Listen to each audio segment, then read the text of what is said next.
Hello అండి, నమస్తే. ఇప్పుడు మాట్లాడే టాపిక్ వచ్చేసి Pakistani defence as well as information ministers ఇద్దరు ఒక కంక్లూషన్కి వచ్చారు. ఖచ్చితంగా పాకిస్తాన్కు ఉన్నటువంటి ఇంటెలిజెన్స్ ఇన్ఫర్మేషన్ ఏంటంటే రాబోయే 24 గంటల నుంచి 36 గంటల లోపు any time Indian army will attack on Pakistan అనేది చాలా ప్రస్ఫుటంగా Pakistan information minister as well as Pakistan defence minister చెప్పే ప్రయత్నం చేశారు. అండ్ పాకిస్తాన్ డిఫెన్స్ మినిస్టర్ అయితే ఎలాంటి అగ్రెషన్ అయినా కానీ దాన్ని రిటాలియేట్ చేసే శక్తి సామర్థ్యాలు మా దగ్గర ఉన్నాయని చెప్పే ప్రయత్నం అయితే చేశారు. అండ్ ఈ అగ్రెషన్ ఏదైతే ఉందో దానికి చాలా ధీటుగానే బదిలిచ్చే ప్రయత్నం పాకిస్తాన్ చేస్తుంది. పాకిస్తాన్ ఎక్కడ వెనక తగ్గే ప్రయత్నం చేయదు అని చెప్పే ప్రయత్నం చేశారు. అండ్ ఇక్కడ నుంచి జరగబోయే ఏ అగ్రెసివ్ మెజర్ కన్నా సరే దానికి ఇండియానే రెస్పాన్సిబిలిటీగా ఉండేదానికి ఆస్కారం ఉందని చెప్పే ప్రయత్నం అయితే చేశారు. అండ్ ఇక్కడ పహల్గామ్ టెర్రర్ దాడి జరిగిన దగ్గర నుంచి ఫింగర్స్ అన్నీ పాయింటింగ్ టువర్డ్స్ పాకిస్తాన్, దీని వెనకాల పాకిస్తానే ఉంది, పాకిస్తాన్ ఉందని చెప్పే ప్రయత్నం చేస్తుంది ఇండియా. సో నిజంగా పాకిస్తాన్ ఉందా లేదా అనేది మాత్రం పాకిస్తాన్ మాత్రం ఒక థర్డ్ పార్టీ ప్రోబింగ్ కోసం ఎంక్వైరీ కోసం కోరుతా ఉంది. కానీ ఇండియా దానికి ఒప్పుకునే దానికైతే సిద్ధంగా లేదు. బట్ ఇప్పుడు ఉన్న పరిస్థితుల్లో India as well as Pakistan ఇద్దరు కూడా న్యూక్లియర్ వెపన్స్ ఉన్నటువంటి కంట్రీస్. సో ఈ పరిస్థితుల్లో ఖచ్చితంగా యుద్ధ వాతావరణాన్ని కానీ ఆర్మీ అగ్రెషన్ కానీ జరగగలిగితే మాత్రం రెండు దేశాల్లో ఏ రకమైన టెన్షన్ సిచ్యువేషన్ అరైజ్ అవుతుంది, దీనివల్ల రెండు దేశాలకి ఎంత పెద్ద మొత్తంలో నష్టం జరుగుతుందని ఒక అంచనా వేయడం అయితే ఇప్పటికైతే కష్టంగా ఉంది. ఇంకో ఫ్యాక్టర్ ఏంటంటే ఇక్కడ పాకిస్తాన్ సావర్నిటీని కాపాడే ప్రయత్నంలో భాగంగా చైనా పాకిస్తాన్కి అండగా ఉంటామని చెప్పి ప్రయత్నం పాకిస్తాన్ చేసింది. సో ఇండియా పాకిస్తాన్ మధ్య టెన్షన్స్ ఎస్కలేట్ అయ్యి ఆర్మీ అగ్రెషన్ కానీ జరిగి ఆర్మీ దాడి చేయడం మొదలు పెడితే డెఫినెట్గా పాకిస్తాన్ని రెస్క్యూ చేసేదానికి, పాకిస్తాన్ సావర్నిటీని సపోర్ట్ చేసేదానికి, కాపాడేదానికి చైనా అయితే సిద్ధంగా ఉందనేసి చైనా సైడ్ నుంచి వస్తున్నటువంటి కామెంట్. సో ఈ క్రమంలో ఇండియా అనుకున్నట్లుగా పాకిస్తానీ ఇంటెలిజెన్స్ ఇంటెలిజెన్స్ సోర్సెస్ చెప్తున్నట్టు రాబోయే 24 నుంచి 36 గంటల్లో దాడి చేస్తారా లేదని చూడాలి. బట్ జరుగుతున్న డెవలప్మెంట్స్ చూసుకుంటే గవర్నమెంట్ ఆఫ్ ఇండియా తీసుకుంటున్న మెజర్స్ మొన్న ప్రైమ్ మినిస్టర్, డిఫెన్స్ మినిస్టర్ రెగ్యులర్గా జరుపుతున్నటువంటి హై పవర్డ్ మీటింగ్స్ అవనివ్వండి, లేకపోతే ఇండియన్ నేవీ అరేబియన్ సముద్రంలో డిప్లాయ్ చేసిన విధానం అవ్వనివ్వండి, లేకపోతే international border as well as LOC పరంగా BSF as well as Indian ఆర్మీని డిప్లాయ్ చేసిన విధానం అవ్వనివ్వండి, లేకపోతే ఇండియన్ ఎయిర్ ఫోర్స్ని ఆపరేషనల్ రెడీగా చేసి సిద్ధం చేసిన విధానం అవ్వనివ్వండి, ఇవన్నీ చూస్తూ ఉంటే మాత్రం ఖచ్చితంగా ఇండియన్ ప్రభుత్వం మాత్రం పాకిస్తాన్కి అయితే పహల్గామ్ దాడికి ప్రతీకారం తీర్చుకునేదానికి సిద్ధంగా ఉన్నట్లు చూస్తున్న డెవలప్మెంట్ని బట్టి అర్థమవుతూ ఉంది. అదర్వైజ్ మనం అరేబియన్ సముద్రంలో అయితే ఆర్మీని ఇంత పెద్ద మొత్తంలో డిప్లాయ్ చేసి, అది కూడా బ్రహ్మోస్ సూపర్సోనిక్ క్రూయిజ్ మిసైల్ లాంటి పవర్ఫుల్ మిసైల్స్ని అక్కడ పెట్టే సిచ్యువేషన్ ఇంతకుముందు ఎప్పుడు అరేంజ్ కాలేదు.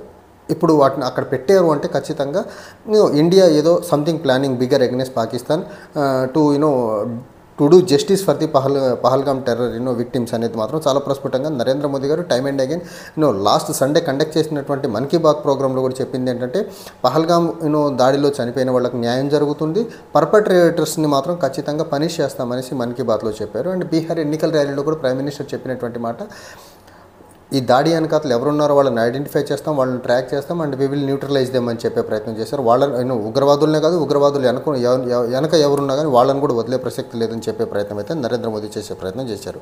అండ్ అటాక్ జరిగిన దగ్గర నుంచి ఇప్పటి వరకు ఇండియా డైరెక్ట్గా పాకిస్తాన్ ఈ దాడి వెనకాతలు ఉందని చెప్పకపోయినా ఇండైరెక్ట్గా పాకిస్తాన్ అని చెప్పే ప్రయత్నం అయితే చేస్తుంది. And Pulwama Pahalgam terror attack జరిగిన దగ్గర నుంచి రెండు దేశాలు అయితే ఇమీడియట్ మెజర్స్గా ఇండస్ వాటర్ ట్రీటీ, లేకపోతే ఎయిర్ స్పేస్ని బ్యాన్ చేయడం అవ్వనండి, అటారీవాగా బార్డర్, ఇలాంటి మెజర్స్ తీసుకున్నారు. కానీ ఎల్ఓసి పరంగా చూసుకున్నట్లయితే ఎల్ఓసి దగ్గర పాకిస్తాన్ రేంజర్స్ ఎవరైతే ఉంటారో ఎల్ఓసిని గార్డ్ చేసుకుంటా వాళ్ళు గాల్లో కాల్పులు జరిపే ప్రయత్నం చేసిన ఇండియన్ ఆర్మీ అయితే కొంచెం సంయమనం పాటించే ప్రయత్నం అయితే చేసింది. ఈ ఓవరాల్ ఈ డెవలప్మెంట్స్ మొత్తానికి సంబంధించి Indian external affair minister Jaishankar ఎవరైతే ఉన్నారో జయశంకర్ని రైటర్స్ అనే ఒక న్యూస్ ఏజెన్సీ అప్రోచ్ అయ్యి ఇండియన్ రెస్పాన్స్ నిజమా కాదా అని అప్రోచ్ అయ్యే ప్రయత్నం చేస్తే ఇండియన్ ఎక్స్టర్నల్ అఫైర్స్ మినిస్టర్ అయితే ఈ పర్టికులర్ న్యూస్ ఏజెన్సీ యొక్క కి రెస్పాండ్ అవ్వలేదు అతను. బట్ పాకిస్తానీ మినిస్టర్ రెస్పాండ్ అయ్యి ఖచ్చితంగా పాకిస్తానీ డిఫెన్స్ మినిస్టర్ రెస్పాండ్ అయ్యి పాకిస్తాన్ ఇలాంటి ఏ దాడి జరిగినా దాన్ని రిటాలియేట్ చేసేదానికి అగ్రెసివ్గా రెస్పాండ్ అయ్యేదానికి పాకిస్తాన్ ఎక్కడ వెనకడగేదని చెప్పే ప్రయత్నం అయితే చేశారు. అండ్ మిలిటరీ ఇంక్రూషన్ బై ఇండియా అనేది అది ఇమ్మినెంట్, అది జరుగుతుందనేసి మాత్రం పాకిస్తాన్ ప్రభుత్వం as well Pakistan defence minister, Pakistan information minister చాలా బలంగా నమ్ముతున్నారు. చూడాలి. గవర్నమెంట్ ఆఫ్ ఇండియా సైడ్ నుంచి చూస్తున్నట్టే గత 2-3 రోజులుగా జరుగుతున్నటువంటి developments, defence minister, prime minister meetings, తర్వాత army, navy as well as air force యొక్క డిప్లాయ్మెంట్, ఇవన్నీ చూస్తూ ఉంటే మాత్రం చాలా క్లియర్గా పాకిస్తాన్ మీద అటాక్ చేసేదానికి గవర్నమెంట్ ఆఫ్ ఇండియా సిద్ధంగా ఉందనేది ఒకటి, సిద్ధపడుతుందనేది ఒకటి. రెండోది, ప్రైమ్ మినిస్టర్ నరేంద్ర మోదీ మీద మరీ ముఖ్యంగా బీజేపీ సింపథైజర్స్ నుంచి నార్త్ ఇండియాలో ఉన్నటువంటి strong vote bank of BJP నుంచి చాలా పెద్ద మొత్తంలో ఒత్తిడి ఏంటంటే ఎట్టి పరిస్థితుల్లో ఈ పహల్గామ్ దాడికి రిటాలియేషన్ జరగాలి అనేసి మాత్రం ప్రైమ్ మినిస్టర్ మీదకి రోజుకి ఒత్తిడి పెరుగుతున్న ఉదంతం. సో ఈ ఒత్తిడిని ఇప్పుడు కానీ నరేంద్ర మోదీ అటాక్ చేయకుండా సైలెంట్ అయిపోతే డెఫినెట్గా బీజేపీ ఉగ్రవాదుల దాడుల విషయంలో ఏం చేయలేదు అనేది ఒక అపవాదు మోయాల్సి వస్తుంది. కాబట్టి ఈ అపవాదు మోయకుండా బీజేపీ అంటే టెర్రర్ అటాక్స్ జరిగిన తర్వాత ఎట్టి పరిస్థితుల్లో స్పేర్ చేస్తారు. టెర్రర్ అటాక్స్ జరగకుండా కాపాడుతుందా లేదా అనేది పక్క ఆస్పెక్ట్. జరిగిన తర్వాత రిటాలియేట్ చేస్తుంది, భయపడదు, నరేంద్ర మోదీ ప్రభుత్వం భయపడే ప్రభుత్వం కాదు అనేసి ఒక రకమైన సందేశాన్ని దేశ ప్రజలకు ఇవ్వాలనే ఉద్దేశంతో ఈ ప్రెజర్స్ వస్తున్న క్రమంలో చాలా క్యాలిక్యులేటివ్గా గవర్నమెంట్ ఆఫ్ ఇండియా డెసిషన్స్ తీసుకొని రాబోయే 24 నుంచి 36 గంటల్లో దాడి చేయబోతుందనేసి పాకిస్తాన్ ఇంటెలిజెన్స్, మరి ముఖ్యంగా పాకిస్తాన్లో అఫీషియల్గా మినిస్టర్సే ఒప్పుకుంటున్న ఉదంతం ఇక్కడ. ఇంకోటి, రైటర్స్ అనే న్యూస్ ఏజెన్సీ కూడా ఈ అంశానికి Pakistan as well as Indian ministers ఇద్దరిని కాంటాక్ట్ అయ్యే ప్రయత్నం చేస్తే పాకిస్తాన్ మినిస్టర్ రెస్పాండ్ అయ్యారు, ఇండియన్ మినిస్టర్ రెస్పాండ్ అయ్యేదానికి సముఖంగా లేరు. అంటే ఖచ్చితంగా ఇండియా చాలా క్లాండిస్టైన్ మేనర్లో అటాక్ చేసేదానికి మాత్రం సిద్ధంగా ఉంది. అందుకని ఏ చిన్నపాటి క్లూ కూడా బయటికి రాకుండా ఆపరేషన్స్ చేసేదానికి సిద్ధపడుతూ ఉంది. బట్ సంహౌ పాకిస్తాన్కు ఉండాల్సినటువంటి ఇంటెలిజెన్స్ పాకిస్తాన్కు ఉంది కాబట్టి వాళ్ళకైతే క్లియర్ కట్గా 24 నుంచి 36 గంటల్లో దాడి జరుగుతుందని ఒకటి ఉంది. అయితే ఇక్కడ చైనా ఎలాంటి రోల్ ప్లే చేస్తుంది అనేది మాత్రం చాలా క్రూషియల్గా ఉంది.